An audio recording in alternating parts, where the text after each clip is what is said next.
اعوذ باللہ من الشیطان الرجیم بسم اللہ الرحمن الرحیم یخادعون اللہ والذین آمنوا وما یخدعون الا انفسهم وما یشعرون۔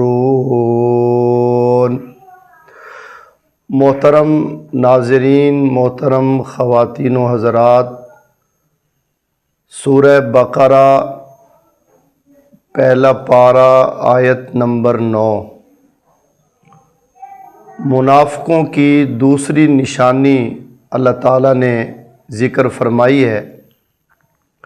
یخادعون اللہ، دھوکہ دیتے ہیں وہ اللہ کو، والذین آمنوا، اور ان کو جو ایمان لائے، وما یخدعون الا انفسہم، اور حقیقت میں دھوکہ نہیں دے رہے مگر اپنے آپ کو، اور ان کو شعور اور احساس تک نہیں ہے۔ قرآن مجید کی اس آیت میں اللہ تعالیٰ نے منافقوں کو دھوکہ باز قرار دیا ہے، اور رہی یہ بات کہ دھوکہ کسے کہتے ہیں، ظاہر و باطن کے اختلاف کا نام دھوکہ ہے، اور یہ منافقوں کی مکمل شناخت ہے۔ ان کی ہر نشانی کے اندر دھوکہ اور فریب کی کوئی نہ کوئی صورت موجود ہوگی۔ ان کا جھوٹ لے لیں تو اس میں بھی دھوکہ کی شکل ہوگی، ان کی خیانت اور بدنیتی لے لیں اس میں بھی دھوکہ اور فریب کی صورت ہے، اور ان کا گالم گلوچ لے لیں تو اس میں بھی دھوکہ اور فریب کی صورت ہے۔ اس لیے میں نے عرض کیا کہ یہ دھوکہ ان کی مکمل شناخت ہے۔ اور پھر آپ حضرات یہ بھی سمجھیں کہ یہ دھوکہ اور فریب جب باہم مخلوق کا آپس میں ہو کہ انسان ایک دوسرے کو دھوکہ دیں تو وہ کتنی خسیس اور گھٹیا حرکت ہے، اور جب یہی چیز اللہ اور اس کے رسول سے اور اس کے دین کے حوالے سے پیدا ہو جائے تو پھر کتنی بری ہوگی اس کا اندازہ لگایا جا سکتا ہے۔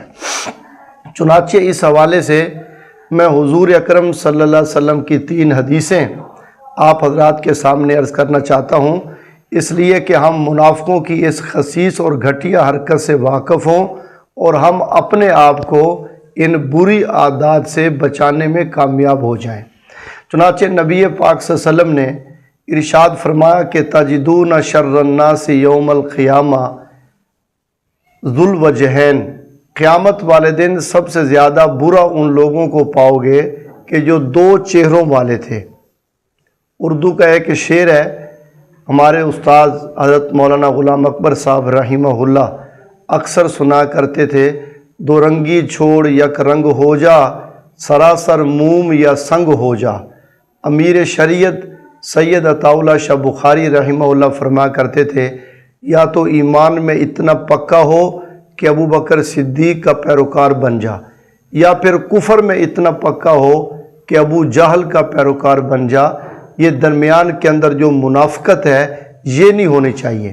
تو نبی پاک صلی اللہ علیہ وسلم نے ارشاد فرمایا کہ منافق 2 چہروں والا ہوتا ہے، یاتی ہاؤلاء بے وجہن، ادھر آئے گا تو ایک چہرے کے ساتھ، اور یاتی بے ہاؤلاء وجہن، اور اگر دوسری طرف جائے گا تو وہ دوسرے چہرے کے ساتھ جائے گا۔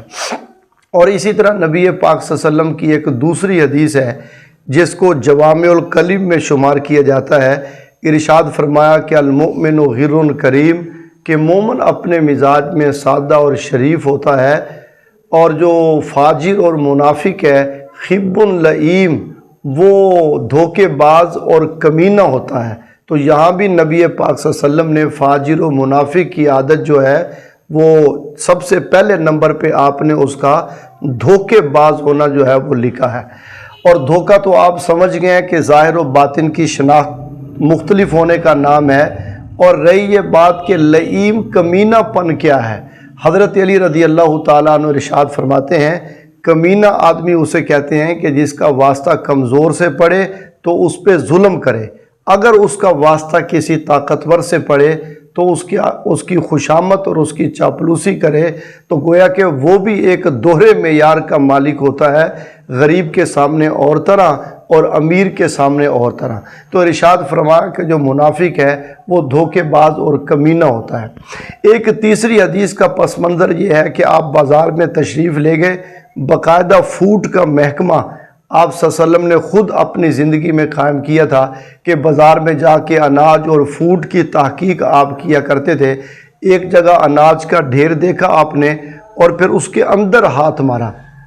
جب اندر ہاتھ مارا تو وہ گندم اور اناج کی جو بھی جنس تھی تو وہ گیلی تھی، خشک اوپر تھا۔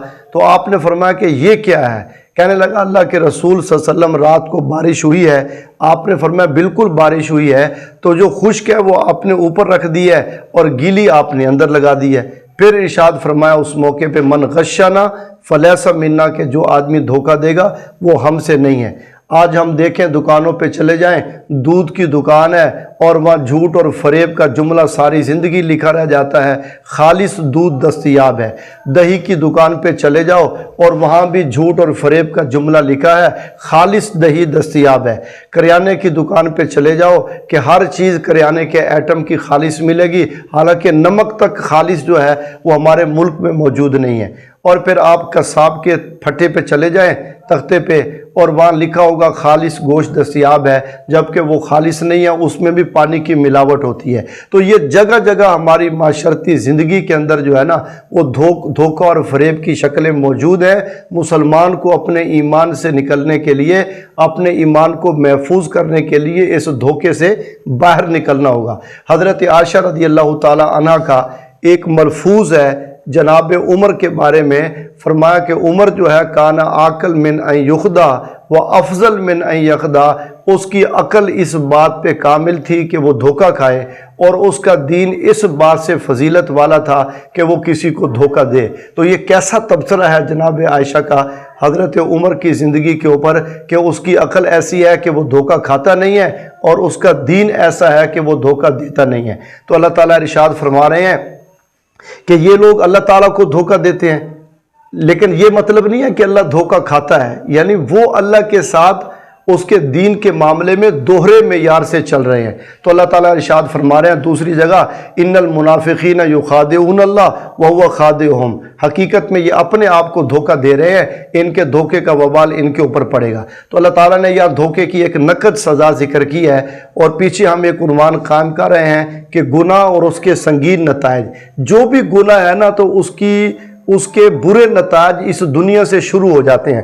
اب اس دھوکے کا ایک برا نتیجہ قرآن مجید نے یہاں کیا ذکر کیا، وَمَا يَشْعُرُونَ، کہ یہ دھوکہ دینے والوں کو اس بات کا شعور بھی باقی نہیں رہتا کہ اس دھوکے کا وبال کیا ہے۔ چنانچہ دھوکے کا کیا وبال ہے، میں دنیا کے اندر جو ہے وہ ان کی ساکھ خراب ہوتی ہے اور ان کی شخصیت پہ منفی اثر پڑتا ہے، اور آخرت کے اندر جو ہے وہ اللہ تعالیٰ کے عذاب سے دوچار ہوں گے۔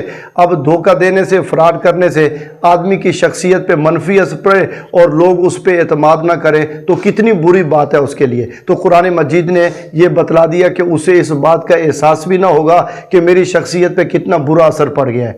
چنانچہ کیا شاعر نے خوب کہا، وائے ناکامی متاع کارواں جاتا رہا، کارواں کے دل سے احساس زیاں جاتا رہا۔ تو یہ وما یشعرون، یہ اس شعر کی عکاسی ہے کہ کارواں کے دل سے ایسی متاع کے لٹ جانے کا جو احساس ہے وہ بھی اندر باقی نہیں رہے گا۔ تو اللہ تعالی ہمیں اس منافقانہ صفت سے مسلمانوں کو بچنے کی اور ہر قسم کا معاملہ جو ہے نا وہ بالکل صاف پیمانے پہ کرنے کی توفیق بخشے۔ وَمَا عَلَيْنَا إِلَّا الْبَلَاغُ۔